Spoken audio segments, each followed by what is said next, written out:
Good afternoon, everyone, and it is a pleasure to be here with you all. I am Dr. Deonanan. I'm a lecturer in the Department of Economics, and I have the pleasure of being here with you in the capacity as the moderator of this event. Even more, I have the pleasure of presenting to you a panel. I'll introduce them in a second. We are here to examine the budget that has been read earlier this week, and we are here to share some information, share our views from members of the panel on implications. What does a budget mean? What does it mean in a wider sense and within our professions? And so we are happy to be here. I bring to you the greetings from the Department of Economics and even wider from the Faculty of Social Sciences. We are really happy to be here with you. And so we have the panel, and the other part of the equation here are you all. And we are very interested to share this information with you, and in the segment later to get your questions. Let me start off by introducing the members of the panel right now.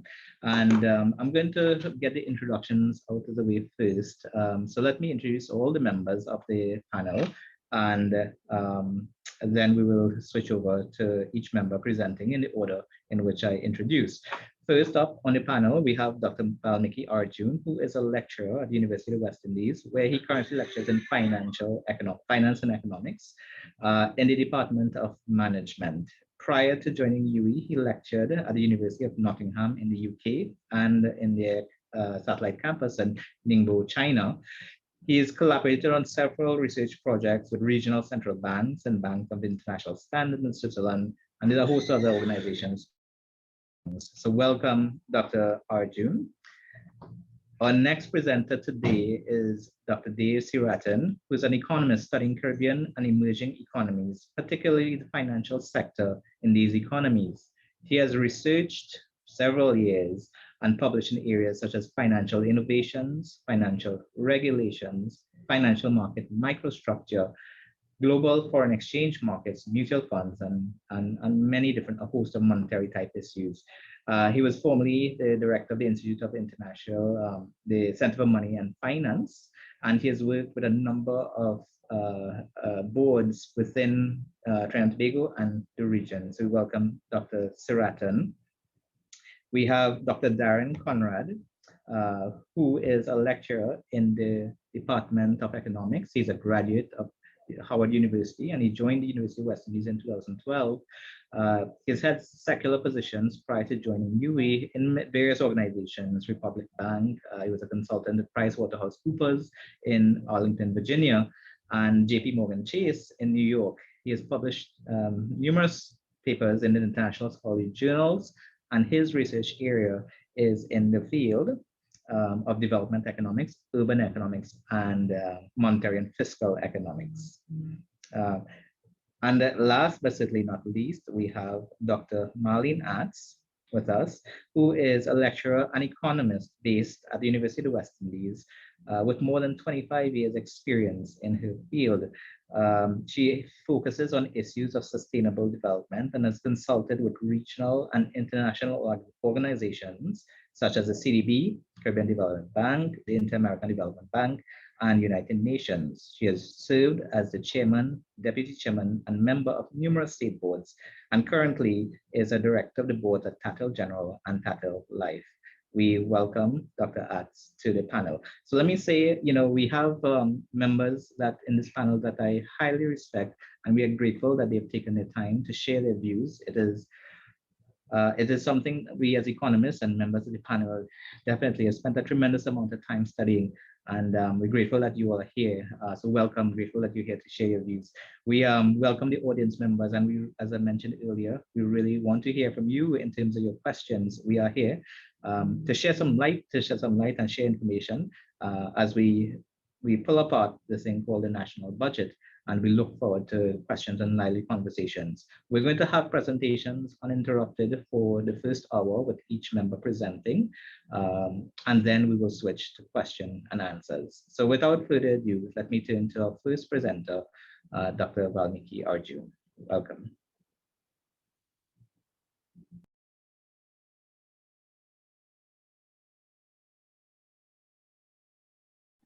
Thank you very much, Dr. Deonanan. I'm just trying to share my screen here. Can you see this?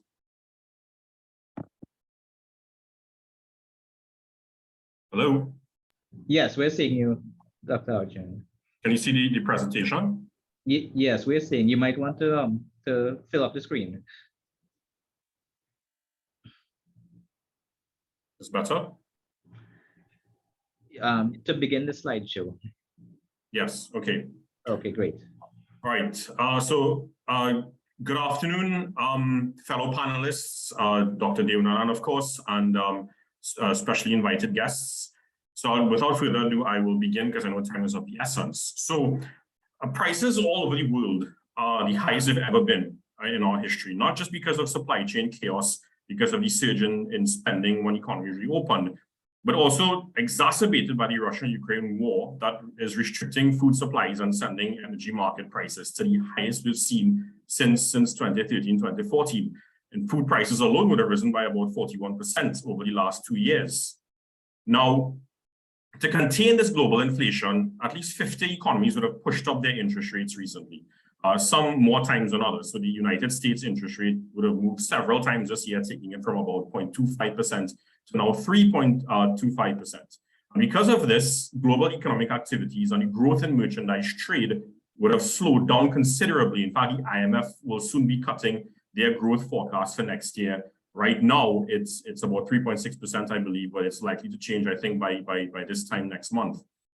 Here in Trinidad and Tobago, it would appear as though the gods of finance have thankfully flipped a switch, which caused our fiscal position to dramatically improve, with a fiscal deficit of just over 2 billion, which is the lowest that we've had in about a decade. Now, this, when you think about it, it's not really as a result of any meaningful economic strategy on our part, but rather an unfortunate war that drove up energy prices. But at the same time, our finances are not necessarily yet in a very encouraging position, given that our economy declined by almost 18% since 2015. And the total deficit for the last 6 years was about $64 billion. Our debt is the highest it's ever been at approximately 130 billion. And this drop in the debt to GDP ratio that we're seeing here is largely because of the effect of price increases on nominal GDP. While our inflation was quite low for several years, this was due to a lack of investment activities from the private sector and, of course, very modest spending levels. But at the same time, our Standard & Poor's has kept us in the investment grade region, our credit ratings. We have a stable outlook, and if once revenues are maintained in the vicinity of where they are, I would think that within the next 2 years, for the very latest, we should be upgraded by S&P, again, for the very latest. Now, the budget was pegged at an oil price of about $92.50. Our prices are closer to Brent, but I think pegging it at $92.50 was a little risky because oil prices, as you know, are very volatile. At the end of May this year, Brent was about $122 per barrel. And this would have dropped to about $96.55 at the end of August. On Monday, it was as low as $83, and the most recent figure that I saw today was $88.81. I'm sure if I check it back now, it will be different.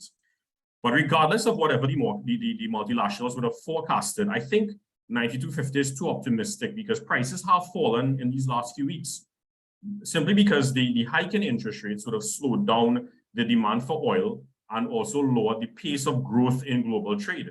The increase in the US interest rates would have strengthened their dollar, and that would have caused oil to be more expensive for other economies because, and remember, oil trades in US dollars. So several countries are also using up some of their own inventories, which would have helped to lower demand. But at the same time, remember, winter's approaching, and the European Union will fully enforce the ban on Russian oil at the end of this year in December. So this could put some upward pressure on prices. At the same time, however, Russia is also selling oil to Asia at large discounted prices, and this in turn is putting downward pressure on prices. And it may very well continue over the next few months. So as you can see, there's a myriad of factors that are affecting prices. So to peg it at this price, I think is a bit too risky in my view. But at the same time, Melissa might be thinking, I'm just speculating here, he might be thinking that using this price to peg the budget is possibly putting it in such a way that he may have to, it may help him to limit the possibility of having to place excess petroleum revenues in the Heritage and Stabilization Fund, which would be the case once prices stay in this vicinity or they were to drop. Maybe he's thinking he could put that money into more productive use in the economy. Now, turning to natural gas, the price environment has particularly benefited us, certainly not just for gas, but also for LNG, for derivatives like ammonia, methanol, urea, etc. Europe, for example, they typically relied on Russia for 40% of their gas, but now they're only getting about 10% of what they would have usually gotten in the past. And this is more so now because of the indefinite halt of supply after Russia shut down the Nord Stream 1 pipeline, unless, of course, the West were to remove their sanctions against Russia. Spain doesn't rely on Russian gas, and they were able to help supply France and Italy recently. But in spite of this, European Union is still at a huge disadvantage, especially since winter is approaching. So naturally, gas prices have surged. Countries like Germany are now looking towards cleaner hydrocarbons like LNG. And that has caused the demand for LNG prices to surge into the demand for LNG to surge internationally, and therefore the prices surged as well. Methanol prices increased by 108% in the last 2 years. Now, we could have gained much more if our oil and gas production was higher, if Atlantic LNG Train 1 was open. Right now, we're producing about 2.7 billion standard cubic feet per day. But I would estimate that we should actually need about 4 billion SCF per day to supply trains 2, 3, and 4 with an amount that is going to keep the trains operating at least near full capacity and to adequately meet the demands of the downstreamers. Right now, we actually still have methanol plants that are idle. The data shows when you look at it over the last 5 years, both oil and gas production are 18% lower, LNG is 33% lower. Now, this woeful production necessitates that we really make a concerted effort to upgrade the fiscal allowance packages for the upstream energy companies, especially in order to encourage them to expand their deepwater investments. Now, the minister did, in all fairness, he did adjust the fiscal package somewhat. For example, there was a 5% drop in the petroleum profits tax for those involved in deepwater exploration. But given the current low production environment, and given that it's dangerous to rely on international prices, because this could change at any time. I mean, next week, Putin and Zelensky might hug up and the war might end. So therefore, the minister, I think, should have been a bit more aggressive with the fiscal allowances, more so because a considerable amount of our reserves are in deep water, which to monetize is going to require a considerable amount of capital expenditure investment, at least in the hundreds of millions of US dollars. Plus, it's risky because in your exploration activities, you could hit a dry hole. The upstreamers are going to have a required rate of return for such an investment, and I highly doubt a 5% cut in the PPT alone is going to give them that return. So what the state really ought to do is discuss with the upstreamers and have several discussions with them. Look, what is the rate of return that they require for bringing the gas production up to 4 billion SCF per day to adequately meet the demands of the downstreamers and to allow Atlantic LNG to operate at near full capacity? And from there, they can make a better decision on how to adjust the fiscal package accordingly in order to give them the rate of return that they require. Now, turn to the fuel subsidy. Someone sent me this picture yesterday, and you never know, we might end up there one day at the rate we're going, where fuel might be more expensive than a diamond ring. So, fellas, I hope we don't cheap out and buy super instead of premium. Now, all jokes aside, I completely agree that the fuel subsidy has to be removed. It is outdated, but the timing is critical. We're faced with the worst cost of living crisis that we've ever seen for generations, and the middle to low income households are the worst affected. Now, while the aim is to get to a stage where we charge international prices, just take a look at this table here. This compares the purchasing power for fuel, the United States versus Trinidad and Tobago, using the average hourly minimum rate. So I took the average hourly minimum wage for the United States across all states. And if you look at the table, you can see that in the US, where prices are higher at the pump, consumers can actually buy more liters of super gas with their minimum wage compared to us in TNT. Now, these decisions are what really create more vulnerability and poverty, because this is driving up the cost of living, not only by a household having to pay higher prices at the end of the pump, but also since the bulk of the private sector rely heavily on fuel, more so the manufacturers, farmers, and those involved in transportation, not only public transport, but also haulers, those companies that provide the cargo transportation from the port to the base of operations to your business. Remember, we're highly import intensive, or we don't have a diverse production structure and a large productive capacity to render us self-sufficient, so we have to import. So businesses, by and large, are incurring higher prices from suppliers abroad when they import, higher shipping costs, and because of this, they have to pay higher VAT and duties because the cost insurance and freight value, which is used to compare taxes when you import, is going to be higher. And then after this, when they could finally get their items at the port cleared, they will now have to pay a higher cost to the haulers to transport their goods to their business place. Now, some of the best data from the sources themselves. So on Tuesday, I spoke to just six of these small hauling companies and got access to some of their financial records. Now, take a look at this table here. On average, these companies buy fuel in bulk, right? So on average, and they store this fuel in the tanks at the base of their operations. Now, on average, they would buy about 2,280 liters 5 times a month. So let's look at these two scenarios, pre and post budget price increases for diesel.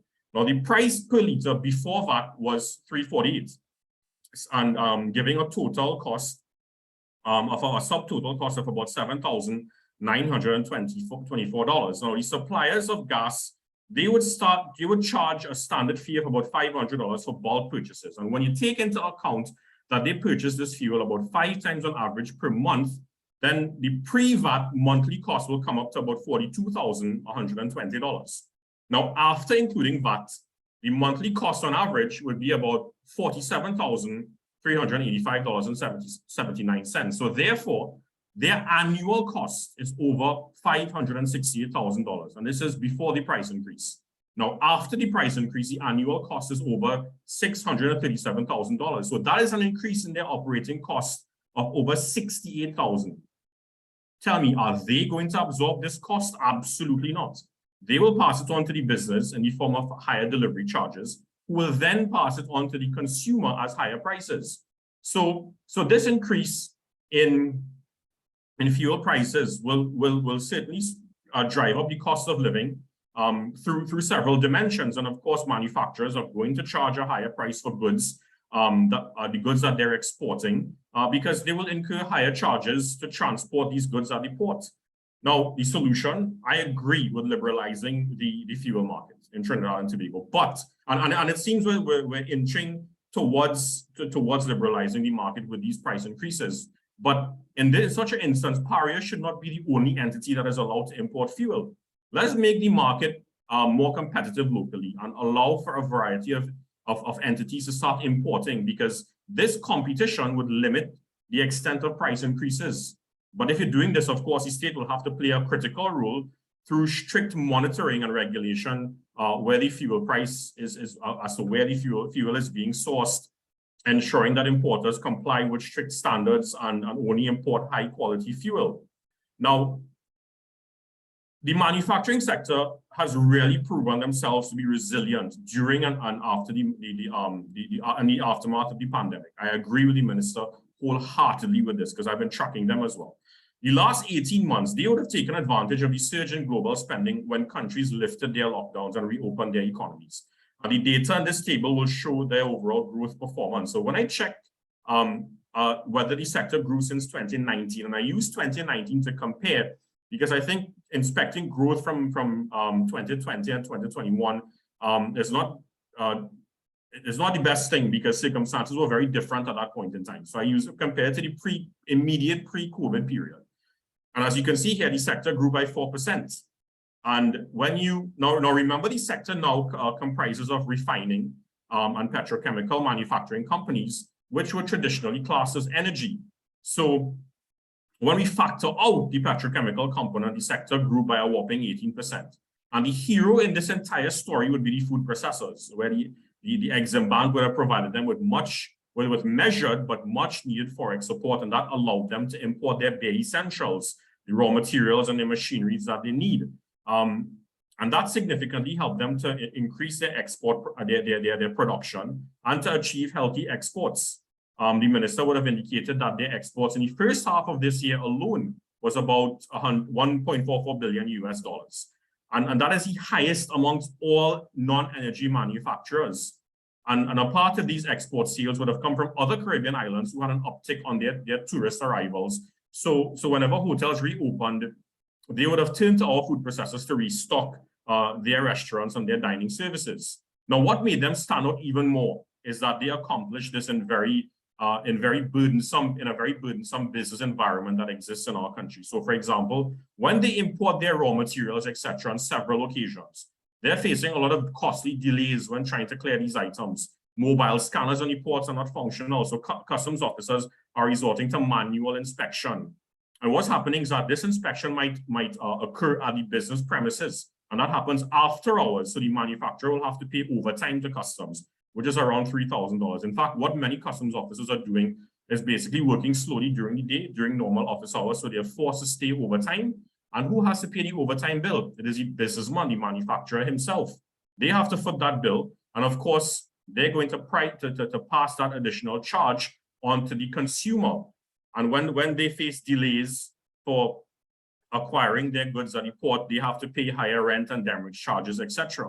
Now, the minister also outlined a litany of digital and online payment facilities when conducting transactions with the state sector, but I found it strange that you still have to pay cash or directly at the port at the port cashiers when you want to clear your goods that you imported. By now, we should be facilitating online payments, because if you have to pay over $5,000 to clear your goods, you have to go to the bank for a manager's check. That will incur you bank charges, and you have to wait in a line at the same time. All this is time consuming and takes away from accessing your goods or your raw materials, etc. And it delays the pace of your operations. Online payments would allow for much faster clearance and therefore less delays in the overall production process. These are just a scratch on the surface of some of the issues that manufacturers commonly face. But in spite of this, they were very resilient so far. So that brings me to the end of my presentation. I wanted to speak a bit more on agriculture, but the time is very constrained, and I must also apologize to you now, given that I need to rush off. I have a bit of an emergency to deal with, but I just want to thank the Economics Department for inviting me to speak, and I thank you for your time and listening to my contribution this morning.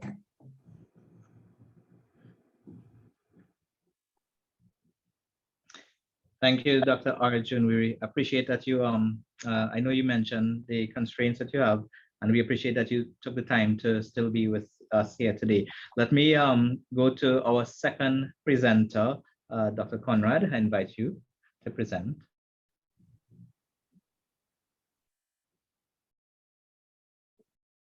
Right. Thank you, Dr. Deonanan, and thank you for the opportunity to share a few words, or share a few thoughts, sorry, on the budget that was read, Budget 2023. Good afternoon to my fellow panelists as well.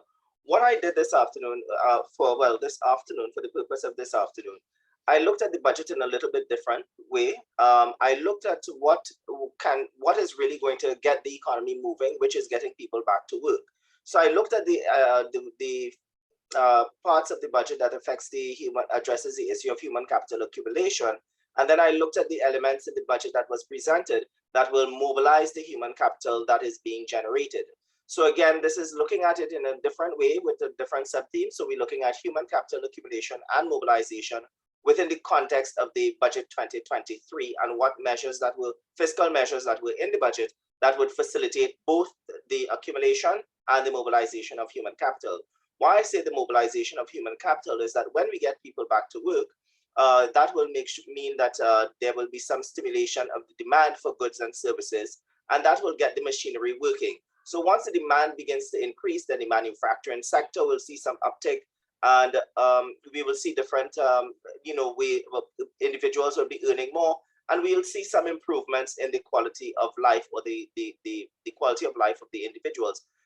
Notwithstanding Vaalmikki's presentation with the impact of the increasing fuel charges, but again, if these individuals are back to work, there will be some semblance of hope, and the system will begin to pick up. And once we see that machinery start moving along, we will see some improvements, not just in the quality of life, but we'll see an increase in output in the economy as well. in particular with the demand for local products in particular that will drive that manufacturing sector. So when we look at human capital, is really referring to the skills and knowledge and the intensity of the labor force in the economy. And we're looking at that through the formal education system. And so what in the budget spoke to that, and the reason why we focus on the tertiary level education is that is where we see an improvement, a direct improvement in creativity, as well as enhancing the individual's ability to engage in entrepreneurship activity, and as well as the absorptive capacity for adopting modern technology. So that is why the focus is on tertiary level education, not minimizing the role of primary, secondary, which of course is hierarchical. So to get into the tertiary, you would have gone through the secondary, primary and secondary. So again, this is where the creativity takes place, and this is where the ability and the capacity to adopt modern technology takes place at that level. So what in the budget spoke to that? Well, recognizing that the government had made some adjustments to GATE in years past, where you would only be able to access GATE if you for 1 degree program, realizing that some individuals were taking the different route. Not everyone can go straight from secondary school to tertiary level institutions, given that we have individual skill endowments that will not facilitate such smooth transition for some, but some will have to take a little bit longer to transition to, not saying that they're going to be performing at a lower level, but they'll just be transitioning at a different pace. So those individuals would have done the associate degree with the expectation that they would now be able to transition into that baccalaureate program, and they were not able to do so. So now that the government has in the budget to 2023 relaxed that, and now they're saying that individuals who had the diploma, had the associate's degree, or were pursuing that, they will now be able to receive tuition assistance for the bachelor's degree program. But what I appreciated is that the minister recognized that it has to be consistent with the country's development needs, which tells me that it's not just going to be a broad brushed approach to administering the GATE program, but again, it'll be based on development needs. And again, this is something that should have been done. This is actually creating efficiencies within the government's expenditure process and investment process, and that creating that efficiency in that it becomes targeted, in that those individuals who really need it will be able to have access to it, which would be the GATE. So that would be one of the measures in the budget that dealt with the human capital accumulation. Also dealing with human capital accumulation, yes, believe it or not, is the issue of health, which is addressing the health, wherein of course they had the upfront, the 210 million being paid to the healthcare workers coming out of the pandemic. But we also have the addition of a number of beds, the proposal, the projection. Some beds were already added and some are projected. The 106 beds in Grandy and they have 504 beds in the central block at Port of Spain General. Those are projected to come on stream. But it is important to take into consideration healthcare when we're talking about human capital accumulation, because lack of proper healthcare can have a deleterious effect on the accumulation of human capital, meaning that it will make the human capital sort of, how do I put it, depreciate. It will depreciate the human capital that we're accumulating within the system.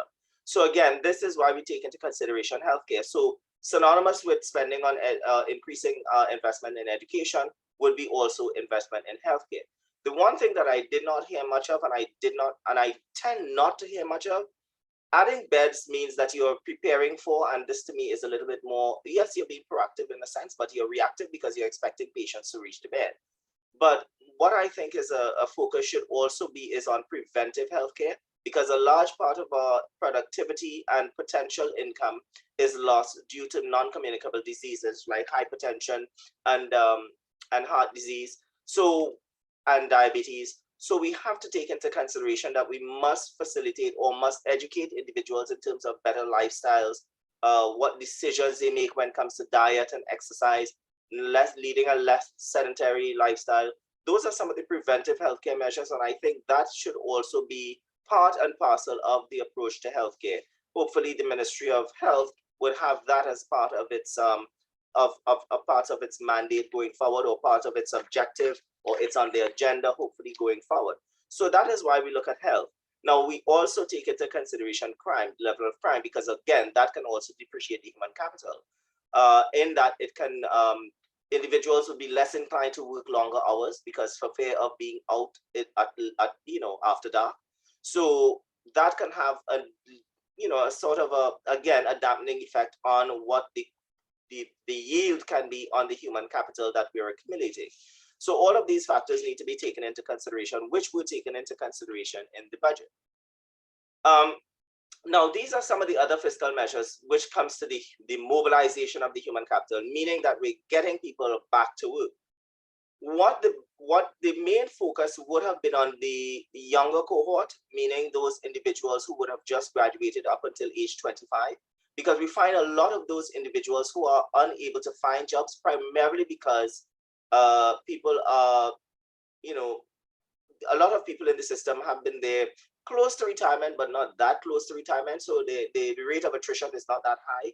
The rate of retirement is not that high. So it's difficult for the younger individuals to find work in certain sectors. So some of these incentives provided in the fiscal measures would be sort of an attempt to mobilize the human capital in that age cohort. Now that can address a number of issues. If done properly, it can mobilize those individuals and place them into meaningful jobs, as well as increase the NIS contributions, which will address the issue of NIS solvency, because that was raised as an issue. The last minister indicated that the last thing on the last item for consideration in addressing NIS solvency would be increasing the value of the contributions. Now, if you were to mobilize the human capital and get individuals to work and increase the number of individuals making contributions, then you would have addressed the issue of NIS solvency in a more meaningful and sustainable way, rather than simply increasing the retirement age.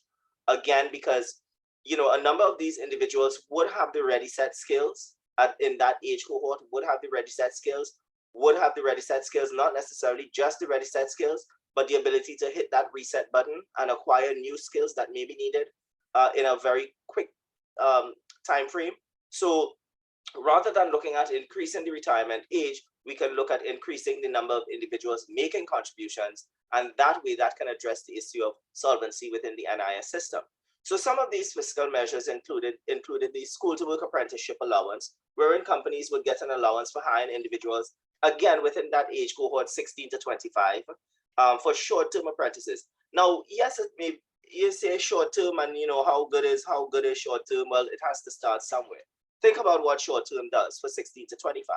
Someone coming out of, tertiary level institutions or secondary school, no work experience, sharp skills perhaps, but no work experience. So this allows you the opportunity to acquire some work experience, understand what is needed in the work environment. You yourself as an individual, when you get into these areas or get into some of these apprenticeships, may realize, look, I need to, retool a little bit. So I may need to go back and do something in this area or do something in that area. So you yourself will now see some of your shortcomings or some of your deficiencies in terms as a human capital asset to the state, so that, there's room for that. So again, this allows you the opportunity to get that experience, which will then put you in good stead for other jobs when they become available in the other sectors. There were a lot of incentives in terms of SMEs with tax credits in the manufacturing sector. And again, those are the items that would sort of stimulate growth in these sectors. That's the objective of it. And once you stimulate growth in the manufacturing sector and the growth in the SMEs, then you would have some uptick in the request or the demand for labor within these different sectors. So think about it, an uptick in business activity based on the incentives provided, and then you would have an increase in demand for labor. Now, we're not saying that you will get that premium wage, that the premium wage that you're expecting, but you will get a wage which will ultimately lead to that premium wage. So again, it's a start. It's a start. Is it ideal? Not necessarily ideal given the level of skills that these individuals have, but it's a good start in terms of mobilizing human capital. Remember, a lot of countries that are able to grow at exponential rates, some of them have little or no natural resources, but what they do have is a base of skilled human beings, that is the human capital, and they're able to grow using that human capital, but by mobilizing that human capital. So if we think of human capital, we can think here, as a resource-rich country, we can think of the human capital once mobilized as the new oil, right? Is the new oil is going to be the revenue earner, which would be that skilled human being once we put them back to work. A lot of incentives provided in the energy sector, which would encourage these companies in the energy sector to undertake deep water exploration. Now, exploration is very, very costly. Sorry, for these oil companies. It's a very costly initiative. So any incentive that they get to continue with exploration is very much welcomed, and they will continue with the exploration because remember, exploration leading to dry wells is a sunk cost. There's no money to be recovered from that. So again, any incentive to engage in that type of activity, these companies will jump on that. And they will require individuals. Again, once you upscale your exploration activities, there's going to be an increase in demand for labor and for very specific labor sets. So again, individuals may want to pay attention and think about reskilling, retooling. Those individuals who may have lost jobs during the pandemic, some of these jobs may never return because these companies may have gone in the way of digitizing. These are opportunities now for these individuals to say, okay, I used to work in this area. Let me go and learn a new skill because now GATE is available for some of these programs. I will now go and get a new skill and I will proceed to apply for some of these jobs that will be coming available when the energy sector begins to ramp up their activities. Now, the Digitization Trust, that in itself, again, provides a lot of employment opportunities for individuals in that field, in the IT field. And those individuals who are not in the IT field, again, retooling, reskilling to engage in active employment in that thrust with the IT companies. So again, there are a lot of opportunities once done correctly, once these incentives are followed through with, once these amendments, because I remember the minister kept saying, it will require an amendment to certain acts. Once these amendments are done, hopefully they're done speedily so that these things can be done quickly, because I consider this low-hanging fruit to be able to mobilize the human capital rather than look at all of the other big pie-in-the-sky incentives. Air bridge expansion to facilitate growth of businesses in Tobago, because again, part of the problem in Tobago is the commute from some people who want to do business in Tobago cannot get to Tobago to conduct business. So, and some of these businesses, some of these areas, you need to be there physically, not just virtually. You have to be there physically. So this air bridge expansion, again, welcomed opportunities for growth in the sectors by facilitating the movement of these skilled individuals between Trinidad and Tobago. So again, that to me is something that points to areas where, so again, if you think of it, mobilization of the human capital, really every part of the budget touched on it in terms of the mobilization of the human capital. Tourism and culture, well, we talked about energy before. Tourism and culture, again, adding, I think was 312 rooms and an investment of 600 million. That again, welcomed. That again will create jobs. Now, some people will opine the jobs are created for individuals here at the lower level. Well, yes, you have to make some concessions with these companies. They will bring their senior management, but of course they will have jobs for lower level management as well as on-the-ground staff. So again, there is a give and take, We can't expect these companies to invest and then, but of course, what would happen, they may hire these individuals, but also the supply chain mechanism will begin to kick in because they will require produce. The kitchen will require produce to be able to feed the guests, right? You will have different ancillary services or auxiliary services that are being provided. You would have the taxi drivers who are providing taxi services. You would have the boat, the excursion trips, those operators. They will see an increase in the number of individuals in those areas. So, already? Oh, okay. Sport and youth, that's another area where we will see some increase in the output. And housing, again, 100 million, well, 500 million, sorry, allocated to finishing the stalled units and 500 million allocated to building additional units. So that, and again, will create employment in the construction sector. So all of, even in agriculture, with the addition of the grant, there's a $300 million grant for agri incentives. There are 300 million allocated for agricultural incentives. That again will create employment. So all of these fiscal measures points to the mobilization of human capital if done correctly. Again, in conclusion, what do we need to continue to worry about? The aging population. Well, of course, if we mobilize the human capital, this becomes a non-issue because we will be able to address the issue of NIS solvency. Underemployment, that continues to be an issue. So if we can attract the right companies, bolster output and increases in output and growth in the right sectors that require higher level skill, we can address that issue. Black markets. I am concerned about a potential black market for fuel. I am not sure how many people would have considered that, but we saw elements of it in a few years, not a few years, within the last year or two. We saw some indicator of a potential black market for fuel. That is something that we need to be on the lookout for. Strained industrial relations. Because of the government has pitched a beautiful picture on paper that we have, a narrowing of the deficit. We're benefiting from the oil prices at other people's expenses, of course, at the loss of human life. But most people are saying now is the time for me to ask for more money. So we're going to see some strained industrial relations because individuals will be wanting more money. The government will be a little bit tight because they need to indicate what their long-term goals are and where we're going to help address that issue. And of course, crime and poverty continues to be an issue. Again, if we can mobilize the human capital, we will see some narrowing or reduction in some of these areas. Thank you, Chair, for your time. I apologize for running it. Thank you, Dr. Conrad. And Dr. Conrad told me I'm not going over time, don't worry. And I realize that he has a lot to speak about. Thank you, Dr. Conrad, and we hope to continue conversation soon in the question and answers. Let me invite Dr. Seerattan to join and present.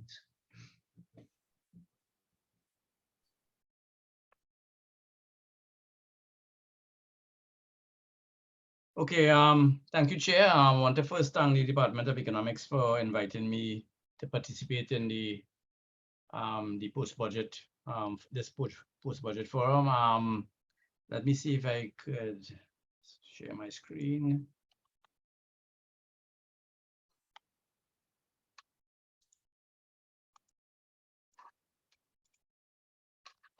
Okay, so I've listened to a little bit of Dr. Arjoon's presentation and most of Dr. Conrad's presentation. What I want to do is basically look at the budget and locate it in the context of the overall strategy the government seems to have adopted over a period of time and the ways in which they have responded to different shocks that have affected not only the global economy, but of course, Trinidad and Tobago. So basically, I'm just looking at some of the medium-term and international economic environment, the unprecedented nature of the recent shocks, its impact on Trinidad and Tobago, and very importantly, the policy response and the logic of that policy response over time. Because if you have a particular strategy, you might need to adjust from time to time. Of course, most people would not have anticipated COVID-19. So in 2020, I'm sure in the first couple of months of 2020, the government probably had a completely different plan in terms of its economic policies over time. And of course, they had to adjust because we had the pandemic struck in the first quarter of 2020. And all right, so isn't that, I don't want to spend too much time on the numbers here, but only to make the point that it's been a very, very difficult decade. We started off in 2007, 2008 with the global financial crisis.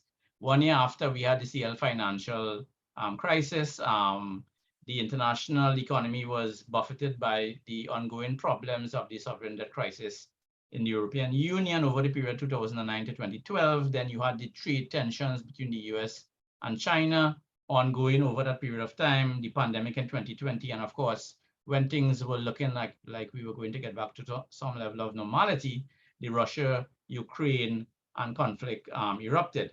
Now, I want to make the point that especially with the COVID-19 pandemic, the psychological nature of the pandemic was a completely different kind of shock that the world experiences. So the psychological nature of that particular shock meant that there was intense risk aversion on the part of most people, both government and private agents, and that led to a synchronized collapse in output all over the world. Nobody was spared. Another feature of the recent economic developments was the unprecedented nature of the policy response to deal with the crisis, which both helped, but also, as we are learning now, has hurt economic potential in not only developed market economies, but also in developing countries. So the economic fallout has been, everyone knows, a significant increase in debt, weak global trade, volatile commodity markets, sharp increases in inflation, especially in 2022.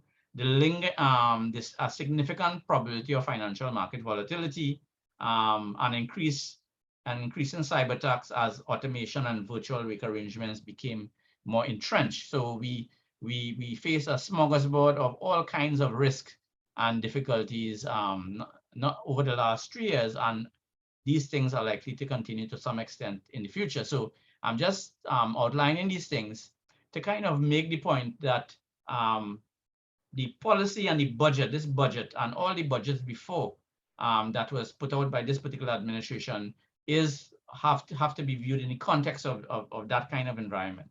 And of course, the cumulative shocks that we faced on the global scene was accentuated pre-existing vulnerabilities in Trinidad and Tobago. And we all know some of those things on the fiscal account and so on. So we had basically weak economic growth for an extended period, culminating in the deepest recession, a very deep recession in 2020, the worsening of government fiscal account, worsening external account, elevated risk in the financial sector, rise in unemployment, a sharp rise in inflation in 2022.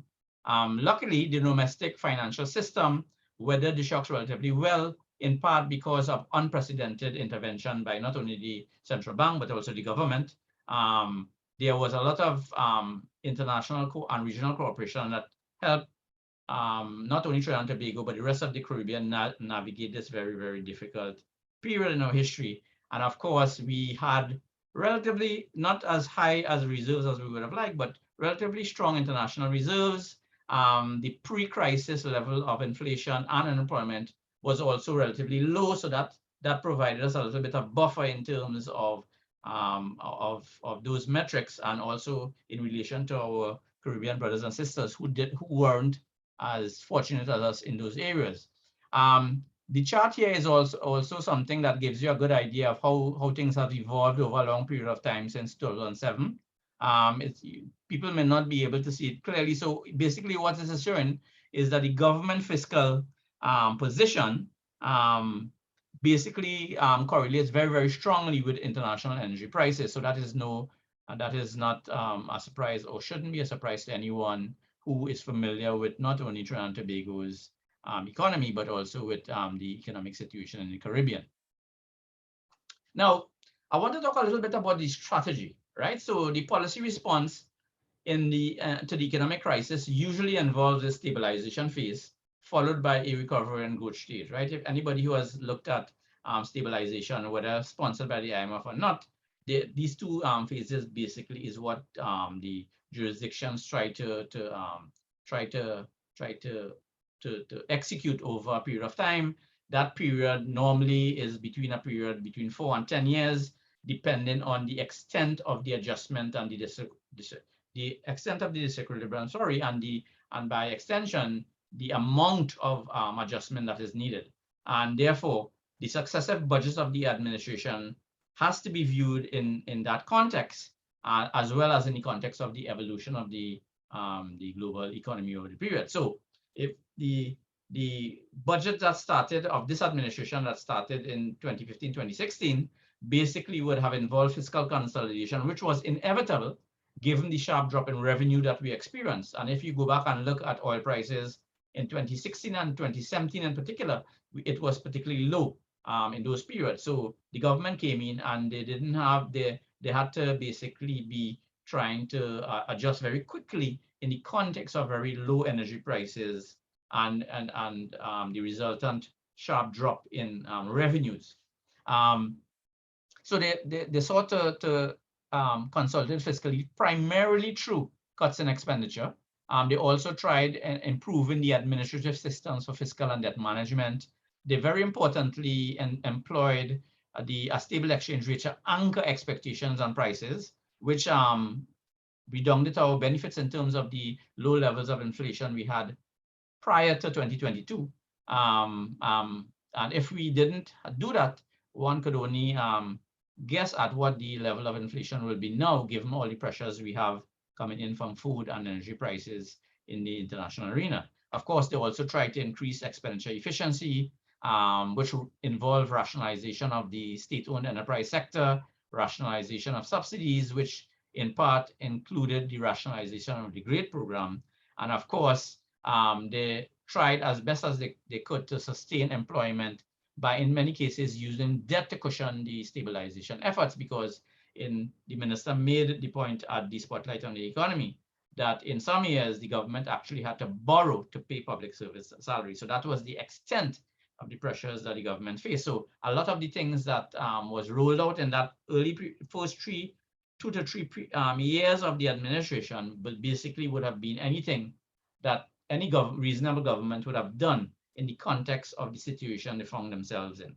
Now, the problem is that after about the 4th year, in 2019, we were starting to see some green shoots, not only in the international economy, but in Trinidad and Tobago as well. If you look at the growth over the period, although it wasn't as high as one would have liked, it was inching upwards based on some of the efforts of the government and the confidence flowing back to a little extent in the economy. But unfortunately, as they were trying to transition from the stabilization to the recovery and growth stage, the pandemic struck in the 4th quarter of 2020. And of course, they had to abandon any plan they had with respect to spending in particular areas and so on, and focus on simply devoting a lot of their energy and resources to dealing with the pandemic and so on and so forth. Right? So a lot of what you're seeing in this budget is really the restarting of that process that would have happened in 2020 were it not for the pandemic. Right? So for example, you have a situation now where the government is definitely looking to increase government expenditure, especially in the capital expenditure side, because as you know, there are significant infrastructure gap in the country, which worsened during the level of pandemic. So if you have driven on our roads recently, you would have noticed the deterioration in road infrastructure. And of course, there are projects that would have kind of been stalled in terms of roads and highway development, and also very importantly, the development of the airport in Tobago, which is very important to our tourism trust. Secondly, you would have noticed that of all the measures that the government announced, the minister announced, there were incentives for increased production in the energy sector, which Dr. Conrad mentioned. There were incentives for increased production in the SME sector. And also there was an attempt to increase disposable income at the low income level spectrum. Of course, a lot of people have commented that the move to continue with rationalizing subsidies on fuel seems to be inconsistent with that. But I don't want to go into that now, but we could, of course, discuss that during the Q&A session. Very importantly, the budget also focused on trying as much as it could to augment welfare by, for example, as I mentioned, the adjustments to the personal income tax allowance, subsidies for housing and village improvement programs, some increase in government assistance for tuition expenses in certain areas, and the school to work apprenticeship allowance to help transition students coming out of university into the world of work. But in terms of getting the economy going and the supply side of the economy going, the things that we have done in terms of the energy sector, such as the investment tax credit, the supplemental changes to the supplemental petroleum tax regime, and the petroleum profit tax regime are very, very important moving forward. And the extent to which that gets traction in the energy sector and gets the energy sector growing more quickly than it has done in the last 2 years we will have to wait and see how that goes, because the government can make these policy measures or try to implement these policy measures, but if something significantly bad happen or significantly good as the case may be happen in the international commodity markets, that could scupper a lot of these initiatives we have taken and so on. And anybody who is familiar with small open economies, and in particular Trinidad and Tobago economy, you know that the external environment and what happens on the external front always dominate whatever we could do on the domestic front, right? Very importantly, in terms of the SME sector, there were some incentives for renewable energy, approved small company exemption for corporation tax, manufacturing tax credit, renewable energy for people involved in the agricultural sector, and an increase in the VAT registration threshold, all which will help small and medium-sized enterprises in Trinidad and Tobago. And that particular enterprise, those particular group of enterprises have suffered significantly during the COVID pandemic period, because those would be the kinds of businesses that don't have the kind of buffers that larger companies do in terms of not only financial resources, but in terms of their connection, their networks, and so on and so forth. So since that sector has suffered disproportionately more during the pandemic, the government obviously had to do something to try to get that sector going, because, as you know, that is a very important sector, not only in terms of growth, but in terms of employment. And of course, there was these two measures, the tax amnesty and the fuel subsidy, which I have a question mark next to, which I will prefer to discuss when we come to the Q&A section. But the important thing about the tax amnesty is that some estimates in terms of the uncollected tax, because people are evading taxes or avoiding taxes in Trinidad and Tobago, have put that amount at between $5 and $7 billion. So that is a significant amount of money that could virtually close the fiscal deficit that we have at present. And the changes that the government hopes to introduce in 2023 on the institutional development front has important implications for that particular strategy as well, right? And is related to that particular strategy. But by and large, apart from all the heat that has been generated by the increases in fuel tax because of the government continuing of the policy of scaling back the subsidy, the most important thing that is going to affect the economy and have a lasting impact on the economy in Trinidad and Tobago now and in the near term and in the near to medium term is the institutional things that he mentioned. And a lot of people didn't pay a lot of attention to that, but he mentioned that they're looking to bring into being in 2022 the Trinidad and Tobago Revenue Authority. And that is directly related to the fact that we hope to collect much more money in taxes by not raising or increasing the marginal rate, but by simply doing a better job and more efficient job of collecting revenues from that vast the sectors where, you know, we have not previously been good at collecting revenues from these people. So the self-employed sectors, small businesses, and those kinds of things. You want to bring these people into the tax net, and the only way you could do that is if you restructure the way in which tax is collected in Trinidad and Tobago from an administrative standpoint. Very importantly, the minister also, the Gambling Control Commission is also going to start operating in 2023, and is not only important from a revenue standpoint because you're now going to tax the gambling industry in Trinidad and Tobago, and by all estimates, it's between $2 and $4 billion that in particular industry. So the revenues from that particular industry is going to be useful to the government. But more importantly, previously the gambling sector has not been regulated in Trinidad and Tobago, and that is an important AML-CFT gap in our institutional framework. And that so that it not only represents an effort to increase revenue, but also to close the regulatory gap in that area.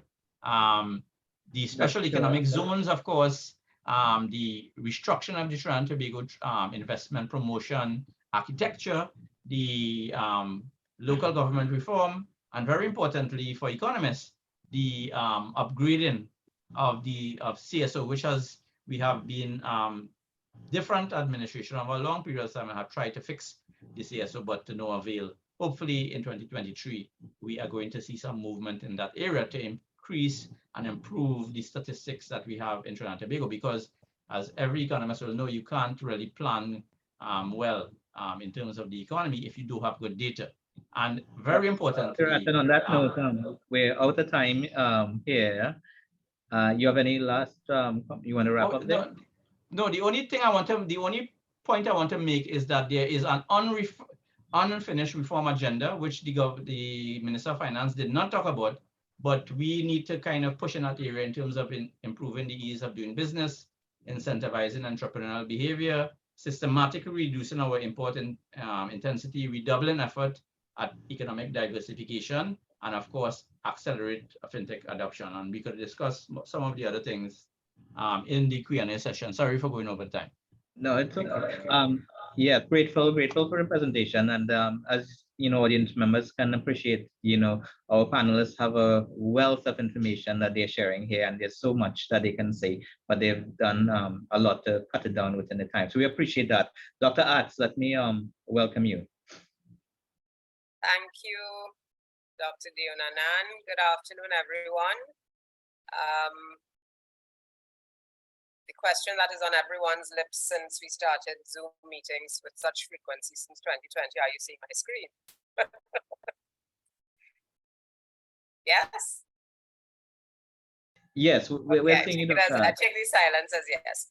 All right, just a very brief overview this evening, and thanks again to the department for hosting this afternoon's seminar to try and share some thoughts around Budget 2023. And as I expected, my three colleagues have provided a platform on which I can then kind of take off to continue the conversation in terms of what Budget 2023 means for Trinidad and Tobago, for Trinbagonians, what the numbers mean and how we got to where we are. And I think Dave's presentation, Dr. Seerattan's presentation, naturally allows me to segue into my presentation. I'm briefly going to touch on the global context because Dr. Arjoon did that with a great amount of detail. I'm going to pause on some reflections on Budget 2023, not regurgitating or hopefully will not regurgitate what my other colleagues said, and then I want to end with what next. These quotes are taken from the Organization for Economic Cooperation and Development, the OECD Economic Outlook report that they published a few days ago. I think it's within the last week they submitted this report, and I highlighted a few sections because I think it provides, again, some appropriate context for us to understand where we are in Trinidad and Tobago. It is not unique. It is something that all economists have been saying for several months. The Minister of Finance said it as well on Monday. Global growth has slowed down. Lots of things happening in the geopolitical space, a lot of geopolitical fragmentation taking place. Inflation has become broad-based in many economies. There is a lot of uncertainty moving forward. I mean, there are vacillations across Europe, in the United States, even coming out of China. There are vacillations, there is some uncertainty. We know that because of what is happening with Russia and Ukraine and the continued behavior there is likely to be fuel shortages, particularly for gas. The latest chess play coming from Mr. Putin last week is the Nord Stream pipelines. My understanding is now from the Financial Times is that there is some damage on those pipelines. So it seems as if things are waxing. Another layer of warmth coming out, no pun intended, given that they're going into their winter seasons. Another layer of warmth coming out from that Russia-Ukraine war. Interest rates increases, very aggressive monetary policy, tightening of monetary policy coming out of Europe, coming out of the UK, the United States, the Fed raising their interest rates to dampen inflationary pressures. Governments needed to ensure, and I think this is one of the things that I wanted to highlight in terms of where Trinidad and Tobago fits in the global space and how what happens elsewhere impacts on us, and it's something that we really need to focus on. The OECD report saying that governments need to ensure that the goals of energy security and climate change mitigation are aligned. I think that is important for us, given our heavy dependence on the energy sector, particularly non-renewable resources. And the fallout from the war remains a threat to global food security, particularly if combined with further extreme weather events resulting from climate change. These are all issues that Trinidad and Tobago cannot afford to ignore. We see what is happening with Hurricane Ian as it's, kind of beats out a path in Florida, and we don't know what is likely to happen in terms of the trajectory of that hurricane system. Moving to whom the central bank economic bulletin released a few weeks ago, its July bulletin, talks about inflation in the Trinidad and Tobago's context. They've not changed their repo rate. I know we have lots of econ students there, so they know what the repo rate is, but for members of the public who might be viewing, they've not adjusted the rate at which they make money available to the commercial banks, which means that our interest rates have been maintained. We've not increased our interest rates, notwithstanding what the rest of the world has done. We've maintained our repo rate, so our interest rates have remained the same. But our inflation, and this is a term that every Trinbagonian probably now is familiar with, our inflation has in fact been doing a little upward dance given what is happening globally. We've heard about supply chain challenges. We've heard about all of those things that are impacting on our economic space. The highlighted sections is what I want us to focus on a little bit. Food inflation moved from 6.6% in January 2022 to 7.8% in June 2022, a 6-month period we've had this increase. And most categories, of course, with the high import content, we know that that inflation is imported based on what is happening in the rest of the world and the fact that we're importing. Core inflation increased to 4.1% in June, up from 3.2%. So we know that inflation continues to be a challenge for us in Trinidad and Tobago. And I want us to pause and take in this. They say a picture paints 1,000 words. I want us to pause and take in this slide a little bit. This slide is based on data I received from the Supermarket Association of Trinidad and Tobago. They verified it. It is their data, for example. It is their data, so it is not something that I made up. It is something that came straight from the horse's mouth, so to speak. The reality of supermarket shopping in Trinidad and Tobago, January 2022 to September 2022. What the x-axis shows is a range of household items, nothing fancy. You have flour, you have oil, you have rice, you have macaroni, you have some canned peas and beans, you have some regular split peas, lentils, etc., etc. And you're looking at price increases over the last 9 months. Some of the major culprits here, the columns are showing us the purple column is the January price, the green column is the September 2022 price, and we're seeing some big ticket items here. Flour, oil, rice in some cases, some other small ticket items, but in most cases, the green bar, so the September price, is significantly higher than the January price. So we're not imagining that the cost of food is increasing in Trinidad and Tobago. We're not imagining that. That is not perception. That is actually our reality. And these are data coming out of the supermarket segment. On Monday night after the budget, of course, there were several memes and several things being circulated on social media.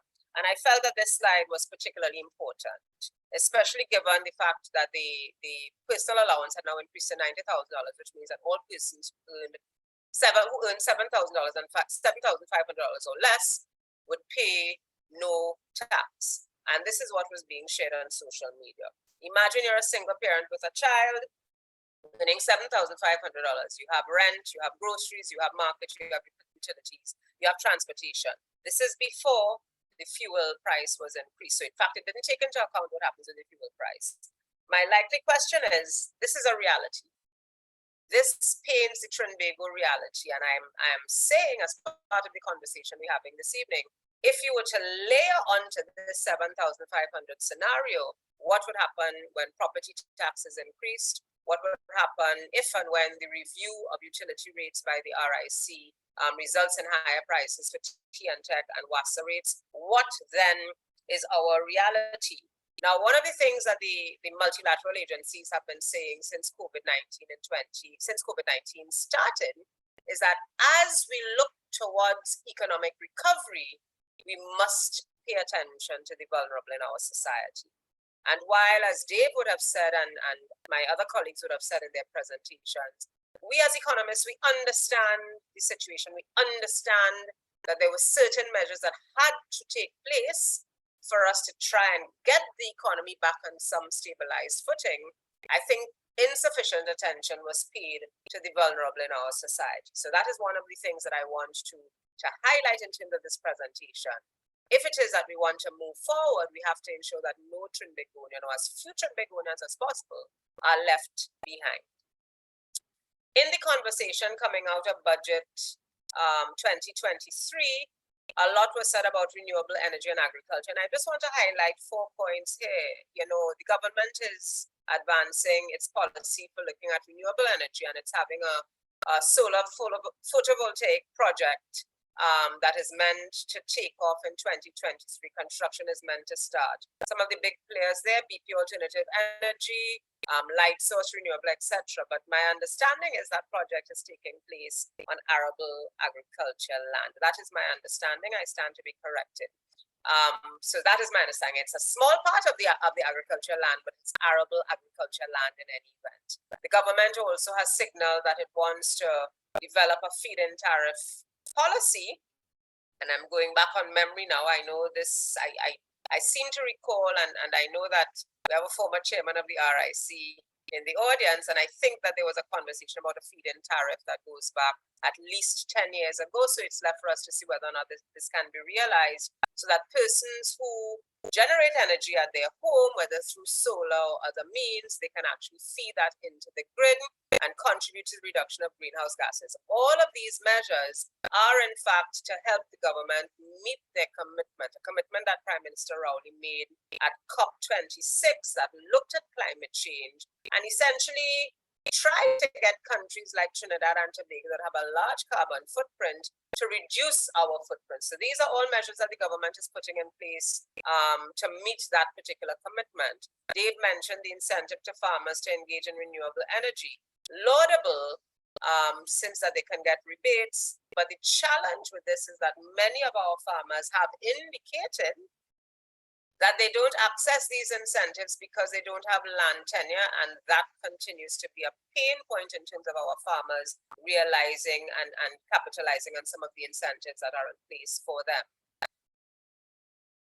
I want to step back as a development economist and a coaching moment and a learning moment for any students that we have in the audience, and I suspect we have some of the department students in the audience. I think we often talk about economic growth and economic development interchangeably, and I wanted to highlight here 2 things. One, Dudley Sears, development economist extraordinaire, who talked about what are we trying to measure, and he says, and he cautioned us that we ought not to confuse things like gross national product and gross domestic product with actually being ways in which we define development success. He says we need to look at things like more equitable distribution of wealth, more meaningful and stable employment, and the provision of basic needs.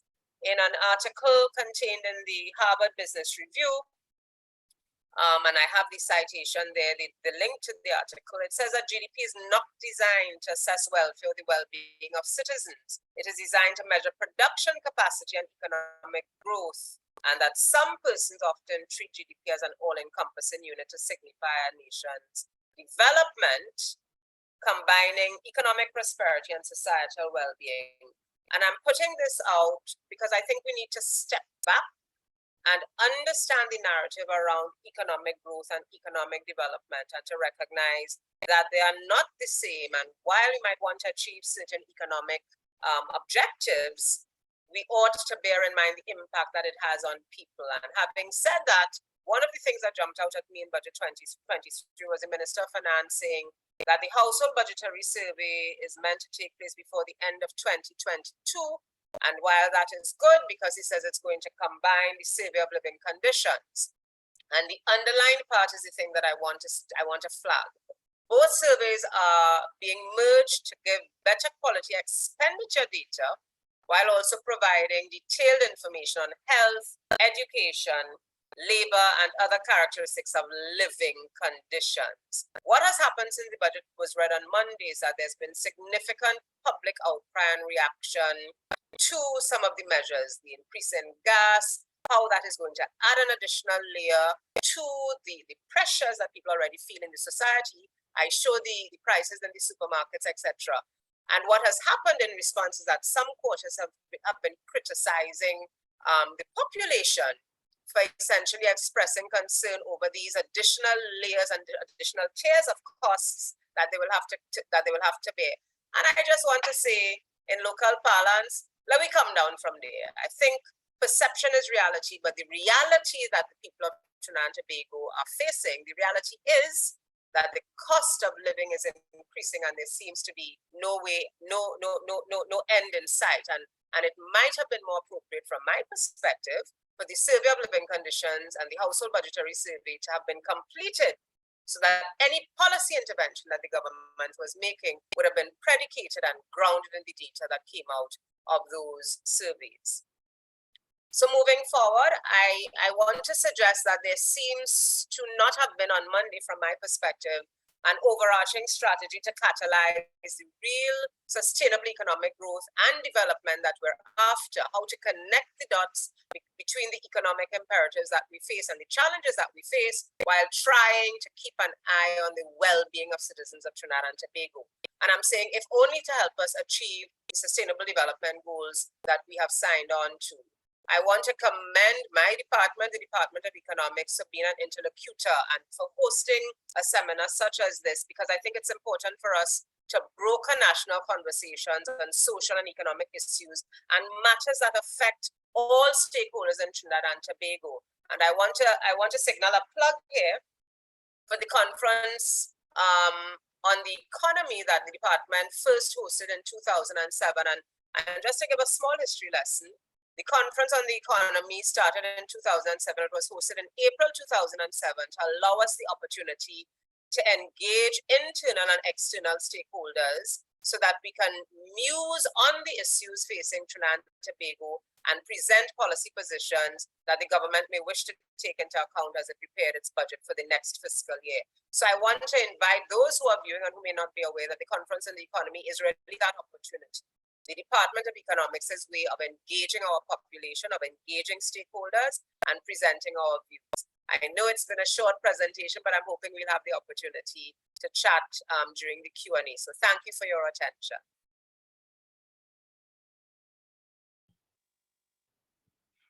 Thank you, Dr. Attzs.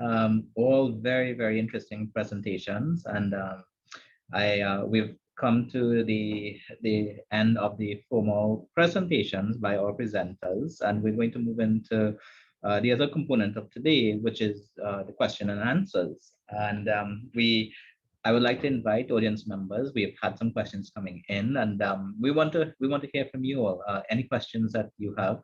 We have a very talented team here that have been presenting with us, but they've been making the rounds throughout this week, answering questions on many different forums. So a lot of experience here, and we invite your questions. Let me go to questions, and this one is the first one posed to Dr. Attzs, but it is open to the panel in addition to Dr. Attzs. And the question goes, as far as the income tax allowance increase, it seems like that would only benefit those people making between $7,000 and $7,500. However, those who are paid less than that will not get anything from that. Am I wrong? What section of society would that actually benefit? And a quick response to that. Thanks for the question. I think it's from Ryan Davis. I hope that's your real name, not a pen, not a joke name you put on there. So Ryan, yes, it's once you earn 7,500 or less. So if you earn 5,000, etc., etc. So up until the budget reading on Monday, the threshold was 7,000 because the personal allowance was $84,000. So 7 by 12, the $84,000. The Minister of Finance and Government has now raised that threshold to $90,000. So once you earn 7,500 or less, you pay no income tax, and it's meant to give you a little more $500 more disposable income. But as I attempted to show, that $500 will very quickly be eaten up in terms of the increase in prices across the board on several other items. So it's $7,500 or less. Anything in $7,500 less or less, you pay no taxes. Okay, thank you. We have another question to Dr. Attzs, if nobody else wants to take that question. Another question, Dr. Attzs. It seems that the budget made focus on big business in the hope that benefits would eventually trickle down to the average person. Do strategies like that work? So Dr. Attzs and any member of the panel. There was a focus on big business in terms of particularly the energy sector, and there's a very practical reason for that. They have the capital, and as I understand it, where we are, we have some aged fields, both oil and gas, so you really require a lot more capital to engage in what is known as enhanced oil recovery. So you really need a lot of money to do that. So there is no problem per se in targeting the big business in the energy sector. It's whether or not the incentives that have been articulated in the budget are sufficient to get them interested to make the capital outlay, the investment to engage in enhanced oil recovery. There were also some measures targeted at the SME sector, and I think Dave made the point in his presentation, Dr. Seerattan made the point in his presentation, that it is appropriate to target the SME sector because during the COVID-19 lockdown measures, many of these SME companies would have felt the brunt of that, and they would have had to close, they would have had to, people would have become unemployed, etc., etc.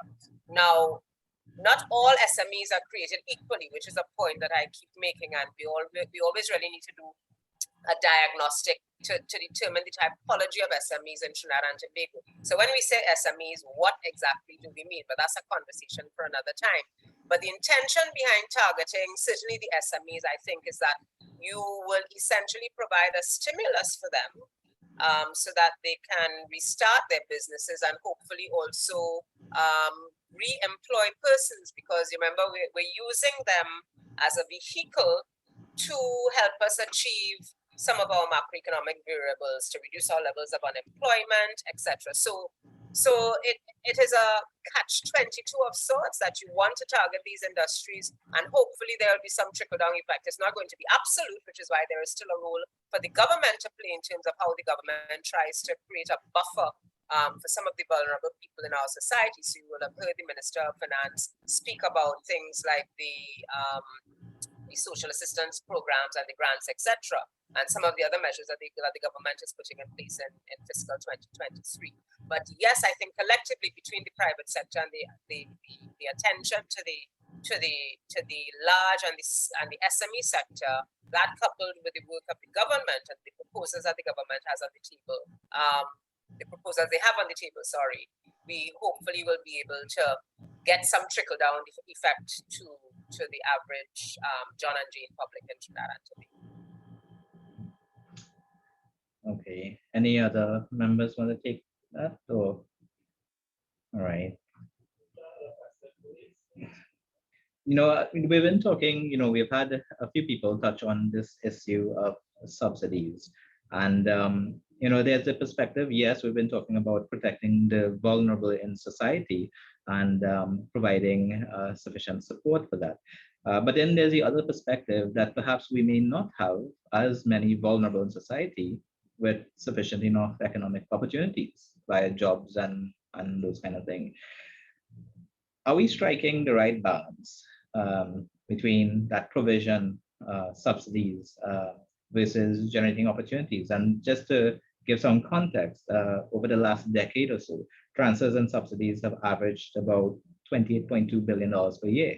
In comparison to gross fixed capital formation, which is a measure of the level of investment overall within the economy, and the value of that is $24.9 billion annually on average for the last decade. So we see that transfer and subsidies are more than that investment, that total investment. And then also by way of comparison as well, we have wages and salaries paid by the government on average for the last decade, being 9.1 billion. So we talk about wages and salaries, 9.1 billion versus 28 billion annually on average in the last decade versus 25 billion investment average over the last decade. Are we getting this as a country? Are we getting this equation right? Subsidies versus employment and creating opportunities.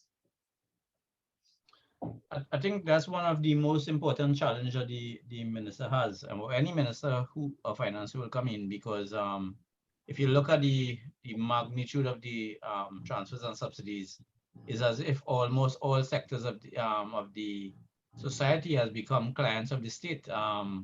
So this is something that is not sustainable. This was something that was built up when we had supernormal revenues from the energy sector. It is very difficult to scale back politically, as we all know, and that is why, you know, there is so much heat around the whole issue about the scaling back of the Subsidy. fuel subsidy.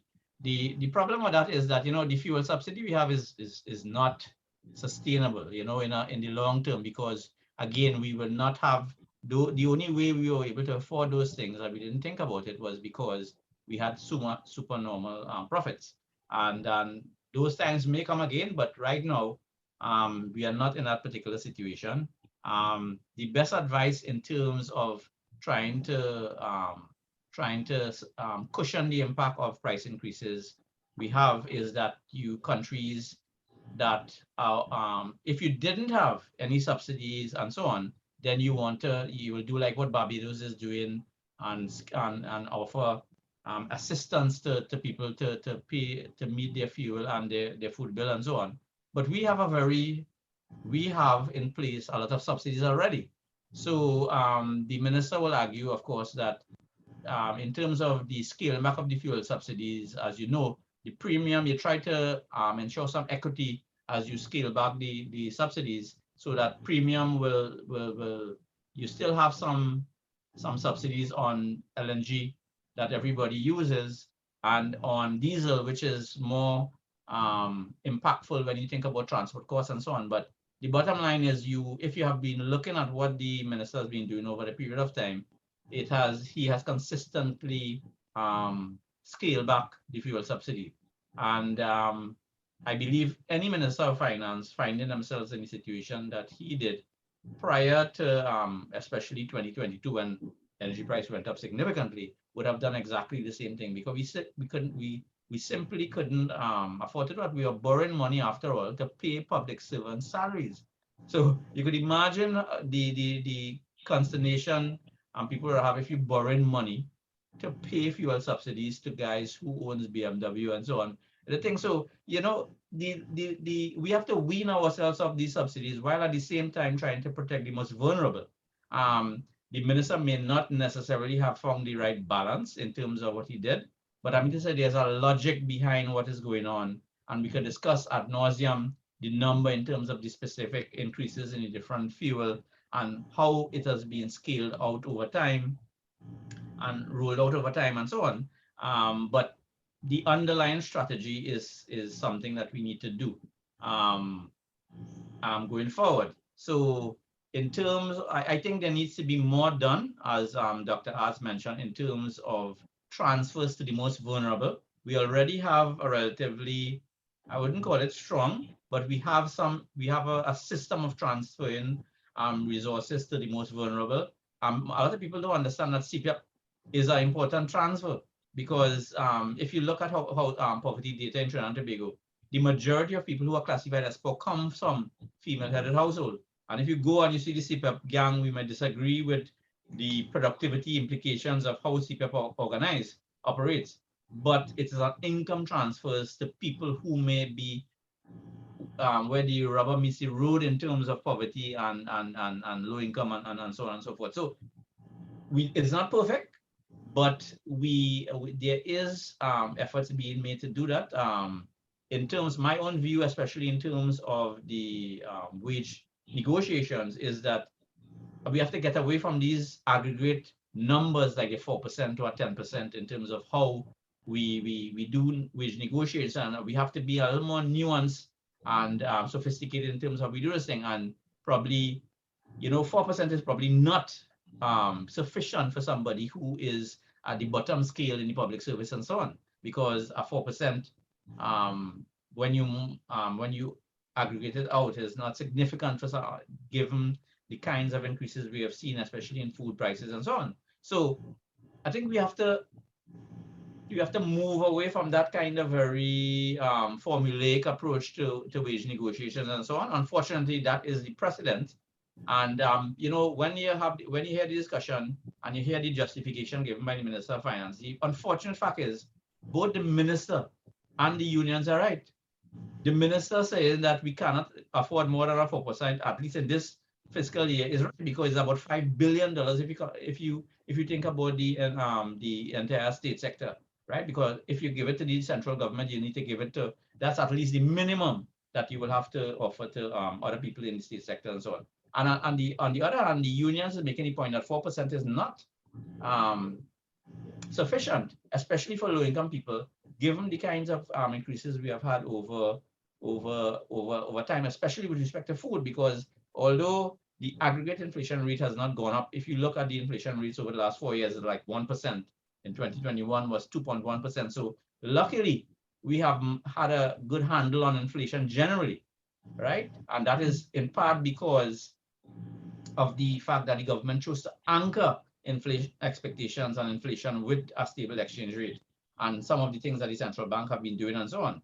But let me cut in there. There's some really interesting points you raised there, Dave. Does anybody else want to take this question or to add anything to Dave? Yeah, yes, Regan. I was saying that a lot of the times we focus, but well, for right now, everyone is focused on the fuel subsidy. But I don't know if people realize that the average household, last report I saw, receives in excess of $5,000 worth of subsidies. And so I think if the government were to take on the approach of being more targeted in these subsidies, because these subsidies to each household is irrespective of income bracket, right? So the average households receiving the volume of these subsidies, I think that we need to think about what are we really arguing about when we're talking about the fuel subsidy when we have all of these other subsidies. And some of these agencies or state or enterprises or organizations that are arguing for an increase in wages, I don't know if they take into consideration some of the subsidies that they get. So let's say the government, they say for the devil's advocate says, okay, we'll give you 19%, but we're taking away all the subsidies that you get as a household. Where does that leave us? Where does that leave the household? So, I mean, we need to be careful in terms of what we're asking for, what we take it into consideration, and what is sustainable. In addition to which, our whole mindset as a country, I mean, we need to change. In some countries that, you know, less resources available, and there's a different mindset altogether, and they're able to make tough decisions and implement some of these measures. But it doesn't fly here because we have become so, for want of a better term, spoiled over the years. I remember I can tell people I was in Barbados and I drove into the gas station and I said, fill it up. And they told me 180 Barbados dollars. I wanted to say, take it out, because it was, I mean, you're not accustomed paying those prices here. But again, the reality is we're still better off, even though they're removing some of the subsidies and we look at the global prices, we're still paying less, but we're getting a lot of subsidies. Now, where's the money going to come from for these subsidies? That begins the question. So it's not sustainable. So we really need to start to think differently and think out of the box. Just one quick point if I may add to what both Daren and Dave have shared. I think they're both absolutely correct. Not surprisingly, they're both spot on in terms of the conversation. But events such as what we're hosting now, I think, are so important to help educate the society, because Daren's point about how heavily subsidized we are in Trinidad and Tobago, I don't think many people understand what that means.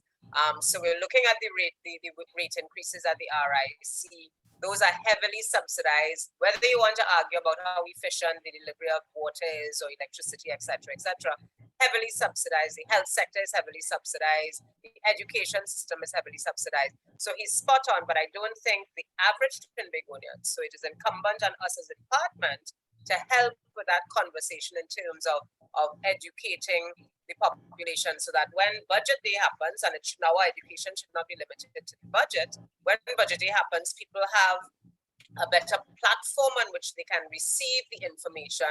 They may not be able to assimilate everything, but they have a better platform on which to receive the information and have some kind of understanding of what is happening in the country and where we're positioning and what is being said, and hopefully the direction in which we're going together, we're moving forward as a country. So I just wanted to endorse what both Dave and some really good points there. But Well, these those are really good points, and but let me extend the conversation a little bit there.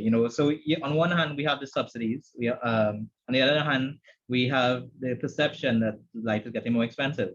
And so people are concerned about on two fronts: jobs, as well as those who are in jobs right now, increases. So we have, for instance, a question from the audience that says, concerning the 4% wage increase offer, I understand that there's a limited amount of money that is allocated for wage increases, but shouldn't there be some sort of tiered system, if there isn't one already, a tiered system where those earning lower incomes would have access to a higher percentage, and those who are earning higher have a lower percentage in order to spread the finances around. Now, I'll put it over to you all just now. So, but you have concerns over jobs. You have there's this call for increases to meet the inflation and different things that members of the country are seeing. And then there's the other side. During the pandemic, we've seen a lot of jobs being lost, for instance, and that with sectors or factories or different things closing down. And people are wondering, well, where are those jobs coming from? So yes, we hear the subsidies part, and the point being made here is that we need to lower that and we need to educate along the way. But what do you say to graduates then, looking for jobs, people who've been out of employment? Does the budget in your mind suggest something about jobs expanding, the number of jobs expanding? And what about the question about the 4% increase and who gets the allocations within society?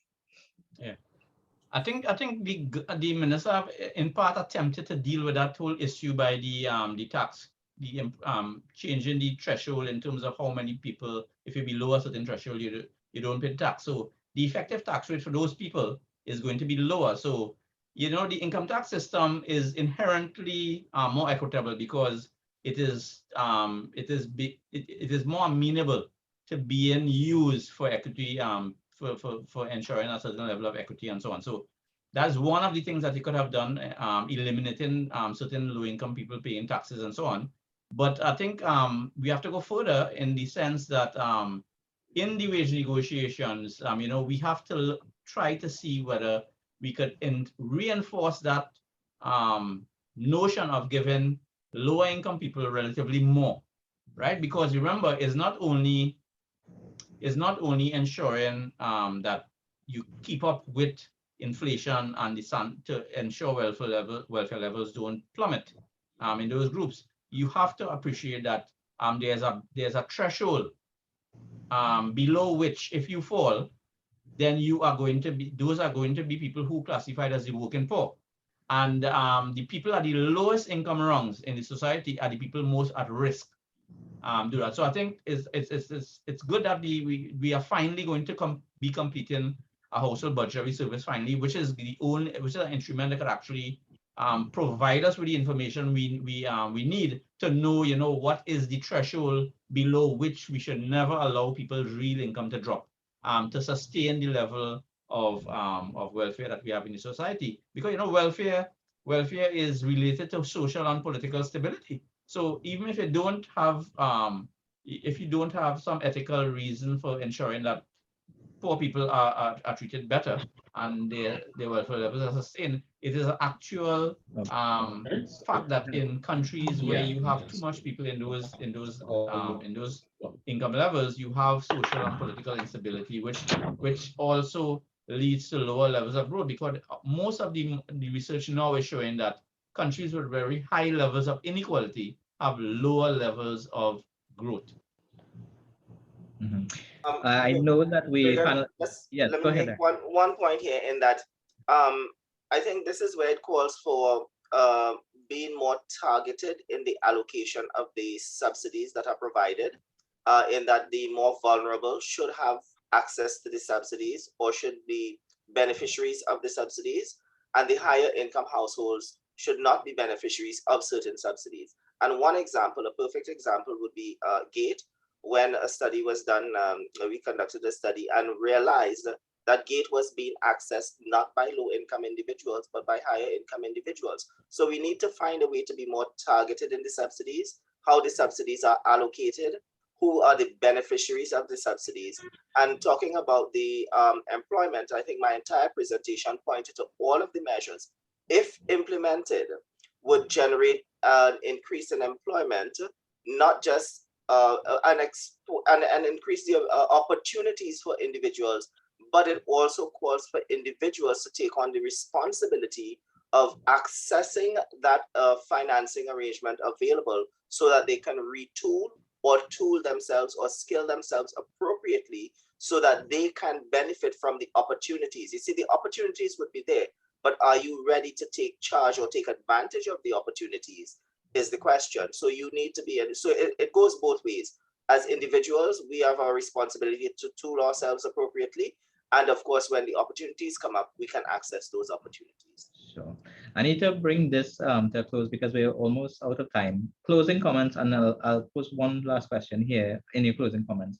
Do you think we can develop a mindset change among Trinbagonians to encourage growth and development, and how? Final comments, Dr. Attzs. Thanks, Chair. I think therein lies the challenge. I think what has happened to us for 60 odd years, I mean, we celebrated our 60th anniversary, is that successive governments have created a dependency syndrome, and that is now biting us in the place where we know it's biting us. And while it's biting away and nipping away at our behinds, I think we're simultaneously trying to change, to rewrite history. And it does start with the mindset, I think, and this is why I'm saying that the education of our population is important, and I don't mean formal education.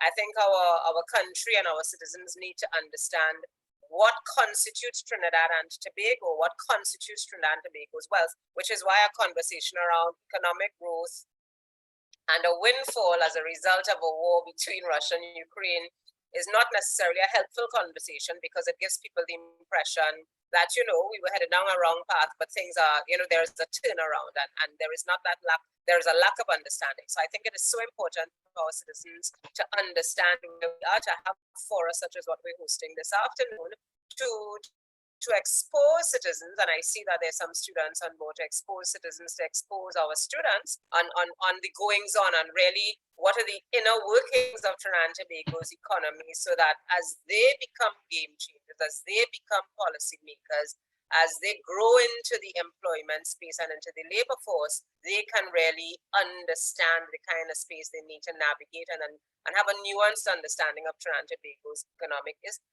space, and also the attendant social issues, because we haven't touched on many of the social issues, but there of course is a link between what is happening in the economic space, what is happening in our education sphere, and some of the social fallouts, those negative externalities, as economists call them, that we're seeing around us. So I think there is an opportunity for us to absolutely change our mindset, but that has to begin with a clearer understanding and education on what constitutes Trinidad and Tobago and all of its dimensions. All right, thank you. Dr. Seerattan, last thoughts. Yeah, I think the point has to be made over and over again so that people understand it. The only sustainable way to improve welfare, especially to the lower income individuals in our society, is faster growth. And, you know, countries around the world and in the region tend to do a good job at stabilization, but the job of recovery and growth tends not to go as smoothly as the first phase of the adjustment process. And that is in part because, you know, if you look at what the IMF is suggesting and what the multilateral agency, the kind of advice they provide, they light on how you actually get the supply side going. So they're very good at the stabilization side, but they're not very good at the supply side. And if we want to really get the economy going, it is really indigenous intellectual resources we will have to leverage to get there, because if you're looking outside of Trinidad and Tobago to figure out how do we move on from here, you're not going to find it in the usual places. And we have to, I think Daren mentioned the fact that we have to think outside of the box in terms of how we do things. So, you know, the low-hanging fruit in terms of expanding the economic base in Trinidad and Tobago is, of course, tourism, but there are many other things that we have spoken about before, and we have never really done it because we didn't have to. I always give the examples to my students about the OECS. in 1995, when the banana regime was basically discontinued by the European Union, right? The OECD's countries have been fighting tooth and nail to maintain the banana regime. And of course, that it broke down because it wasn't sustainable, seeing that people in Latin America had lower standards of living relative to the OECD's and so on.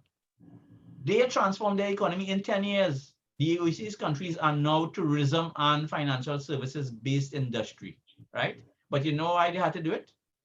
They didn't have a choice. I just hope that we could make that transition in a period, even when we have choice to still keep dependent on the old engine of the energy industry to push us along.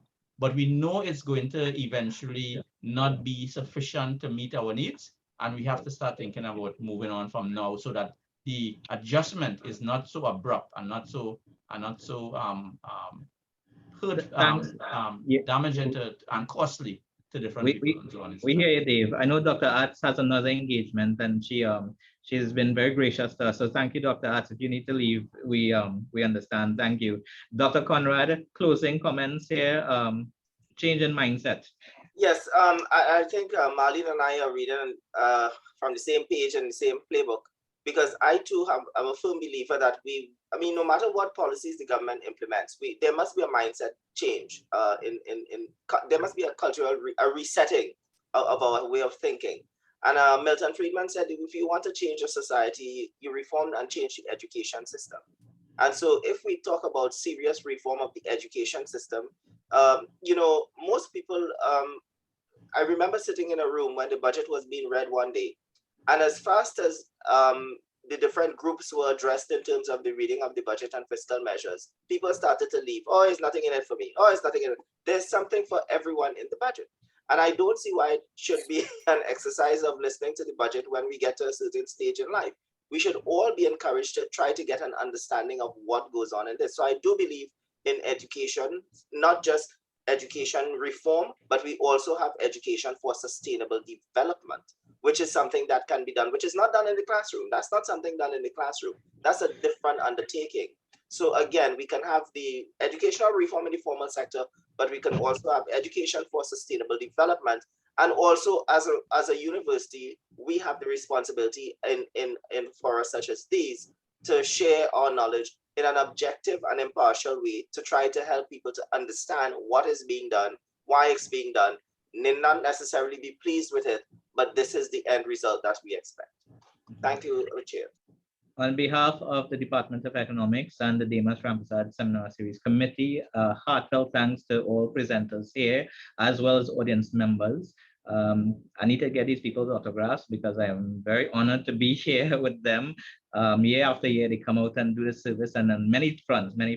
I need all the autographs, but yes. So thank you. I would also like to thank audience members. We've had quite a variety, and I understand that we've had some of our secondary school teachers and students joining us as well, future economists, and that makes us very happy to learn. So let me bring this panel to an end, and we hope that these conversations with the department certainly don't end here, and you can look forward to more and more insightful segments as we go along during the semester from the Demas-Rampersad Seminar Series Committee. On behalf of the Department of Economics, thank you, as well as Faculty of Social Sciences. We bid you a good afternoon. Thank you.